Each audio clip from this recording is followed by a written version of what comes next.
नमस्कार। सभी सनातनी बंधुओं का धर्मो रक्षति रक्षितः इस चैनल में हार्दिक स्वागत है। आइए आज फिर एक नए विषय के साथ ज्ञान संगोष्ठी का प्रारंभ करें। आज का विषय है नवरात्रि पर्व में 9 दिनों तक किन किन विभिन्न दिव्य शक्तियों की उपासना एवं आराधना की जाती है। तभी जानते हैं 9 दिन पर्यंत विभिन्न देवी शक्तियों की उपासना। नवरात्रि काल में 9 दिनों तक माँ आद्य शक्ति के विभिन्न 9 स्वरूपों का पूजन एवं अर्चन किया जाता है। यहाँ पर नवरात्रि के प्रथम दिन में माँ भगवती शैलपुत्री की पूजा का महत्व बताया है। यही शैलपुत्री माँ हिमालय राज तनया है। यही शैलपुत्री माँ चंद्रकोटि प्रभा है। यह माँ शैलपुत्री वृषारूढ़ है, अर्धचारु चंद्र से बद्धकेशी है, हाथ में त्रिशूल एवं वरद मुद्रा धारण करने वाली है। यही माता बाला त्रिपुर सुंदरी है। यही माता कन्याकुमारी है। माँ भगवती शैलपुत्री को प्रथम दिन की आराध्य देवी कहा गया है।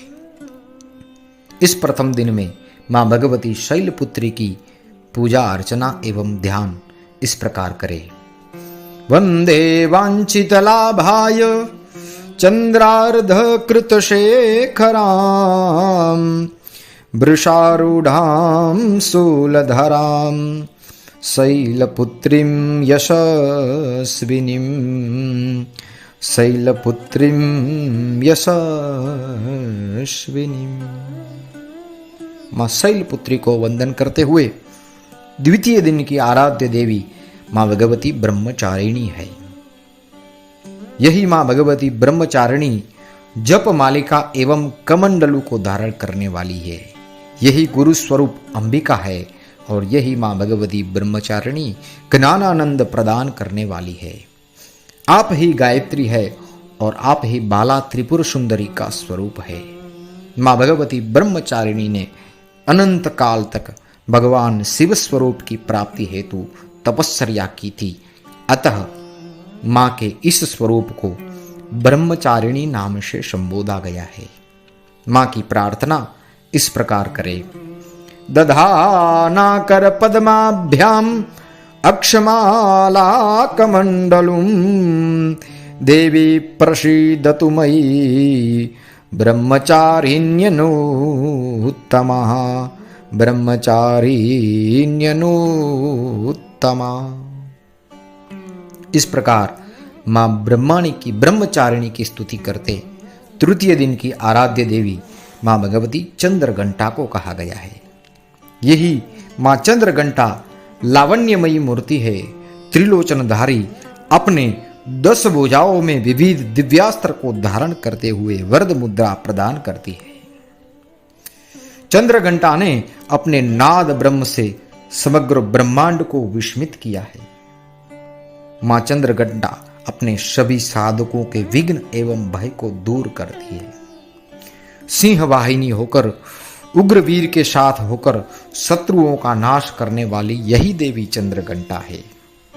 देवी चंद्रघंटा का ध्यान चंद्रखंड दुर्गा के रूप में मिलता है और मां भगवती उग्र रूपा होकर अपने क्रोध से अपने कोप से समग्र शत्रुओं का दमन करने वाली है। यही भगवती की स्तुति प्रार्थना इस प्रकार करे। पिंडज प्रवरारूढ़ चंद्रकोपास्त्र कैर्युता प्रसादम तनुते मध्यम चंद्रघंटेति विश्रुता चंद्रघंटेति विश्रुता। इस प्रकार मां चंद्रघंटा की स्तुति प्रार्थना करते चतुर्थ दिन की आराध्य देवी मां भगवती कुष्मांडा को बताया गया है। यही मां भगवती कुष्मांडा अपने हंसने मात्र से मां भगवती के हंसने से ही अंड एवं ब्रह्मांड की उत्पत्ति हुई है। यह आद्य शक्ति सिंह पर आसीन होकर अपने 7 हाथों में दिव्य अस्त्र को धारण किए हुए है और अष्टम हस्त में मां आद्य शक्ति ने जप मालिका को धारण किया हुआ है। यही आद्य शक्ति को कुष्मांड अति प्रिय है। कुष्मांड यानी कि कुमड़े के फल की बलि इस मां भगवती को प्रदान की जाती है, अतः यह देवी का नाम कुष्मांडा प्रबोधा गया है। मां कुष्मांडा की स्तुति इस प्रकार की जाती है। सुरा संपूर्ण कलशम रुधिरा प्लुप्तमेव च दधाना हस्तपद्माभ्याम कुष्मांडा शुभदास्तु मे, कुष्मांडा शुभदास्तु मे। इस प्रकार मां भगवती कुष्मांडा की स्तुति प्रार्थना की जाती है। नवरात्रि के पंचम दिन की आराध्य देवी है मां स्कंद माता। यही मां स्कंद माता शिव रेतस को धारण करने वाली है और सदानंद की वात्सल्यमयी मूर्ति यही आद्य शक्ति बताई गई है। यह भगवती अपने साधकों का पुत्रवत पालन करती है।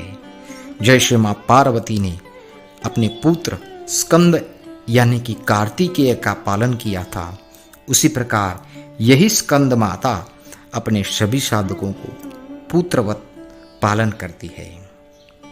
मां भगवती की स्तुति इस प्रकार बताई है। सिंहासन गताम नित्यम पद्मांचितकरद्वया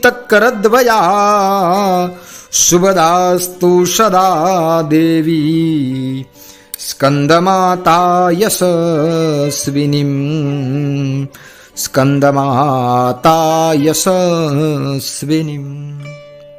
इस तरह मां भगवती स्कंद माता की स्तुति प्रार्थना करते हुए षष्ठम दिन की आराध्य देवी मां भगवती कात्यायनी को बताया है। कत के पुत्र कात्य कहलाए और कात्य गोत्र में कात्यायन नामक ऋषि उत्पन्न हुए। कात्यायन ऋषि द्वारा असुरों के संहार हेतु भगवती की साधना करने पर यह देवी अवतीर्ण हुई, अतः इस देवी को कात्यायनी इस नाम से प्रबोधा गया है।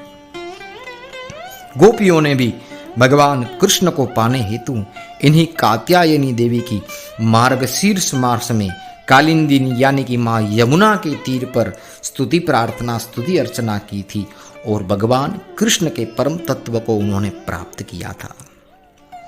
दुर्गा सप्तशती के अनुसार यही मां सरस्वती है। कौशिकी, अंबिका और चंडिका यह सभी देवी इस कात्यायनी की अंग देवी कही गई है। मां भगवती कात्यायनी कमल के समान प्रफुल्लित मुख वाली और त्रिनेत्रधारी चंद्रवदना है। जटाजूट में अर्धचंद्र को धारण किए हुए और मां आद्य शक्ति ने अपने 10 हाथों में त्रिशूल, खड्ग, चक्र, शरह, शक्ति, खेटक, धनुष, पास, अंकुश, गदा, घंटा या परशु धारण किया है। यही आद्य शक्ति कात्यायनी अभयवर प्रदात्री है। ऋषियों ने कात्यायनी कल्प नामक ग्रंथ में भगवती कात्यायनी की विभिन्न आराधनाओं का, विभिन्न उपासनाओं का भी वर्णन किया है।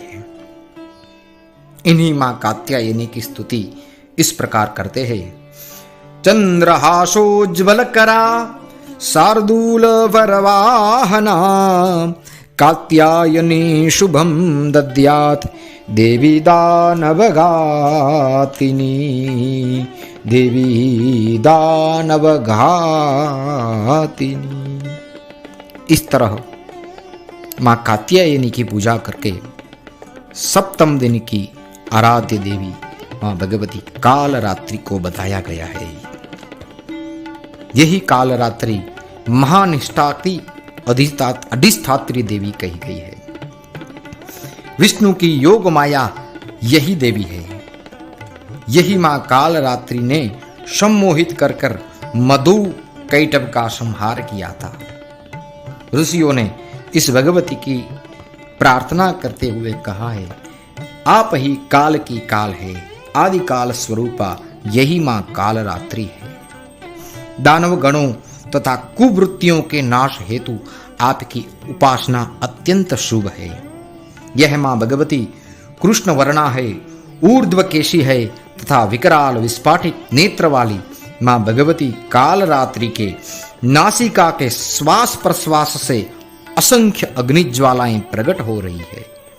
ऊपर दाहिने हाथ में तलवार व नीचे वर मुद्रा धारण किए हुए, बाएं उठे हाथ में जलती हुई मशाल तथा नीचे के हाथ से अभयत्व प्रदान करने वाली यही मां भगवती कालरात्रि भक्तों को अंधकार में मार्गदर्शन प्रतिपादन करती है। मां भगवती कालरात्रि की उपासना व साधना अनेक प्रकार की जाती है। प्राकृतिक प्रकोप, अग्निकांड, अनेक दुर्घटनाओं का शमन करने वाली यह मां कालरात्रि गर्दभ पर सवार है। इसी कालरात्रि को शवारूढ़ा भी कहा गया है। सम्मोहन की यह अधिष्ठात्री देवी है। जब अनेक प्रकार की बाधाओं में व्यक्ति पीड़ित हो रहा है, तब मां भगवती कालरात्रि की उपासना जो करेगा, मां कालरात्रि उन्हीं सभी बाधाओं का शमन करके उनको अभयत्व एवं वर प्रदान करेगी। मां भगवती कालरात्रि की स्तुति प्रार्थना इस प्रकार कही गई है। एक वेणी जपा कर्ण पुरा नग्न खरा स्थिता, लंबोष्टि कर्णिका कर्णी तैलाभ्याक्त शरीरिणी, वाम पादोल्लसल्लोह लता कंटक भूषणा, बर्धन मूर्धम ध्वजा कृष्णा, कालरात्रिर्भयंकरी कालरात्रिर्भयंकरी। इस तरह मां कालरात्रि की पूजा करने का विधान बताया गया है। अब अष्टम दिन की आराध्य देवी मां भगवती महागौरी है। कालरात्रि जब विघ्नों का शमन कर देती है तो शांभवी महागौरी जन कल्याण हेतु आगमन करती है। मां भगवती की यह आराध्य श्रृंखला अत्यंत कल्याणकारी है। जब कालरात्रि ने भक्तों के विघ्नों का शमन किया, उसी समय मां गौरी का आगमन हुआ है। यही मां गौरी महागौर अंगी है और वृषवाहना है। मां गौरी ने ऊपर के दाहिने हाथ में डमरू, नीचे के हाथ में वर मुद्रा है। ऊपर के वाम हस्त में अभय मुद्रा पदात्री है और नीचे के वाम हस्त में मां गौरी ने त्रिशूल धारण किया है। यही मां गौरी की अष्टम दिन स्तुति प्रार्थना एवं आराधना इस प्रकार की जाती है। श्वेते वृषे समारूढ़ा श्वेतांबरधरा शुचि, महागौरी शुभम दद्यान महादेव प्रमोदता, महादेव प्रमोदता। इस तरह अष्टम दिन महागौरी की स्तुति प्रार्थना करके अंतिम दिन मां आदि शक्ति सिद्धिदात्री की पूजा अर्चना की जाती है। यही मां सिद्धिदात्री अष्ट सिद्धियों और नवनिधियों की अधिष्ठात्री कही गई है। जब 8 दिनों तक भगवती के विभिन्न अष्ट स्वरूपों का पूजन करते हैं, अर्चन करते हैं, तब जाकर 9वें दिन मां भगवती सिद्धिदात्री अपने भक्तों को विभिन्न अष्ट सिद्धियों और नवनिधियों को प्रदान करती है। देवी पुराण के अनुसार सिद्धिदात्री की अनुकंपा से ही शिव अर्धनारीश्वर स्वरूप को प्राप्त किए हुए हैं। यही भगवती कमल पुष्प पर विराजमान एवं सिंह वाहिनी है। दाहिने हाथों में चक्र एवं गदा, बाएं हाथों में शंख एवं कमल पुष्प धारण किए हुए हैं। यही मां भगवती व्यक्ति को ब्रह्मांड विजय की क्षमता प्रदान करती है। भोग एवं मोक्ष प्रदान करने वाली यही भगवती त्रिपुर सुंदरी का स्वरूप है। तरही मां सिद्धिदात्री का स्तवन इस प्रकार बताया गया है। सिद्ध गंधर्व यक्षाद्यैर असुरैर्ममरैरपि, सेव्यमाना सदा भूयात् सिद्धिदा सिद्धिदायिनी, सिद्धिदा सिद्धिदायिनी। इस प्रकार नवरात्रि के 9 दिनों तक इन्हीं भगवती 9 शक्तियों की विभिन्न प्रकार से स्तुति प्रार्थना अर्चना की जाती है। यही आद्य शक्ति महाकाली, महालक्ष्मी और माँ सरस्वती का त्रिगुणात्मक स्वरूप बताया गया है। यही माँ भगवती की पूजा भक्तों को सर्व प्रकार से कल्याण, अभयत्व एवं सर्व प्रकार की शांति प्रदान करती है। अतः यही आद्य शक्ति आप सभी के जीवन में मंगलता, धन्यता, शुभत्व और कल्याण प्रदान करे, ऐसी कामना के साथ आप सभी के हृदय में विराजमान माँ भगवती आद्य शक्ति, माँ चेतना शक्ति को वंदन करते हुए पुनः आज के विषय का यहाँ पे समापन करते हैं। आप सभी के हृदय में विराजमान माँ आद्य शक्ति को वंदन। जय सिया राम, जय भगवती।